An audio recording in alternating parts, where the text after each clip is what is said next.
بسم اللہ الرحمن الرحیم۔ السلام علیکم ورحمۃ اللہ وبرکاتہ۔ عابد راج چینل کی طرف سے آج میں اپنے دوستوں کو رسول اللہ صلی اللہ علیہ وآلہ وسلم کا ایک فرمان بتاؤں گا۔ آپ دوستوں نے اس پر ضرور عمل کرنا ہے۔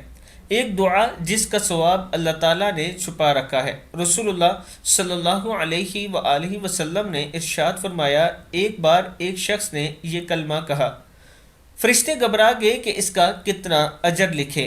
کلمات کیا تھے؟ بسم اللہ الرحمن الرحیم، یا ربی لک الحمد کما ینبغی لجلال وجہک وعظیم سلطانک۔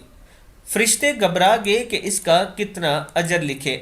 آخر اللہ تعالیٰ سے انہوں نے عرض کی کہ آپ کے بندے نے ایک ایسا کلمہ کہا کہ ہم نہیں جانتے کہ ہم اس کلمے کا ثواب کیا لکھیں۔ پروردگار نے باوجود جاننے کے پوچھا کہ اس نے کیا کہا۔ انہوں نے بیان کیا کہ یہ کلمہ کہا۔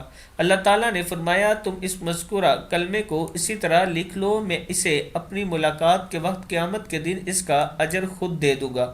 ابن ماجہ کی حدیث ہے۔ میں اپنے دوستوں سے گزارش کروں گا کہ آپ دوست یہ یاد کر لیں، یہ کلمات، اور صبح و شام ضرور پڑھا کریں۔ السلام علیکم ورحمۃ اللہ وبرکاتہ۔